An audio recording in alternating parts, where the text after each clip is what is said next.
the future Mr. Peter Burns is touched upon, the whole concluding with a momentous telephone call. Chapter 1.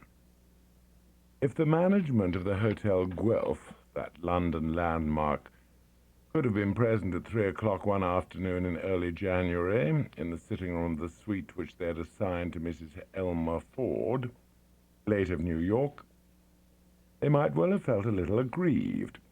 Philosophers among them would possibly have meditated on the limitations of human effort.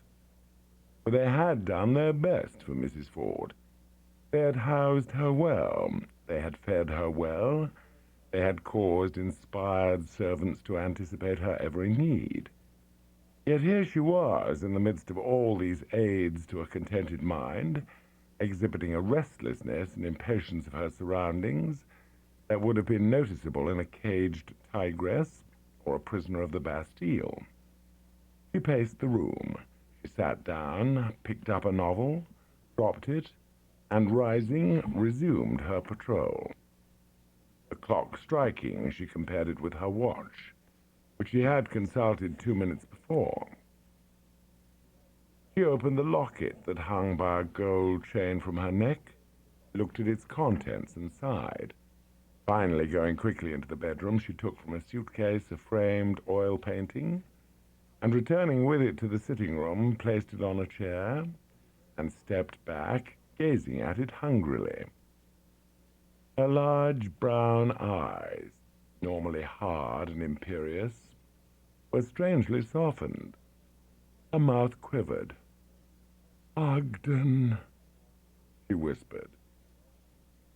The picture which had inspired this exhibition of feeling would probably not have affected the casual spectator to quite the same degree. He would have seen merely a very faulty and amateurish portrait of a singularly repellent little boy of about 11, who stared out from the canvas with an expression half stolid, half querulous, a bulgy, overfed little boy. A little boy who looked exactly what he was, the spoiled child of parents who had far more money than was good for them. As Mrs. Ford gazed at the picture, and the picture stared back at her, the telephone bell rang. She ran to it eagerly.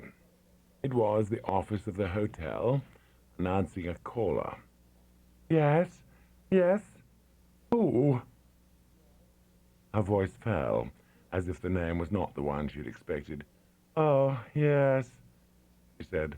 "Yes, ask Lord Mountry to come to me here, please." She returned to the portrait. The look of impatience which had left her face as the bell sounded was back now. She suppressed it with an effort as her visitor entered. Lord Mountry was a blond, pink-faced, fair-moustached young man of about 28, a thick-set, solemn young man. He winced as he caught sight of the picture, which fixed him with a stony eye immediately on his entry, and quickly looked away. "I say, it's all right, Mrs. Ford." He was of the type which wastes no time on preliminary greetings. "I've got him." "Got him?" Mrs. Ford's voice was startled. "Stanborough, you know." "Oh, I was thinking of something else. Won't you sit down?" Lord Mountry sat down.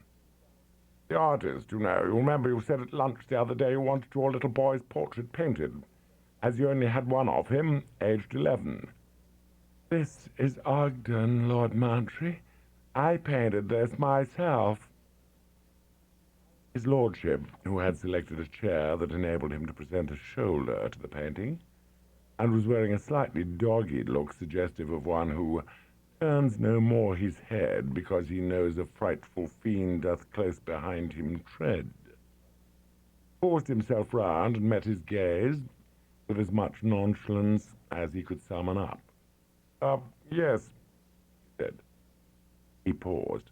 "A fine, manly little fellow. What?" he continued. "Yes, isn't he?" His lordship stealthily resumed his former position. "I recommended this fellow Stanborough, if you remember. He's a great pal of mine, and I'd like to give him a leg up if I could. They tell me he's a topping artist." Not much. To keep listening to this audiobook, I've left you a link in the description so you can do it at no cost thanks to Audible's 30-day free trial.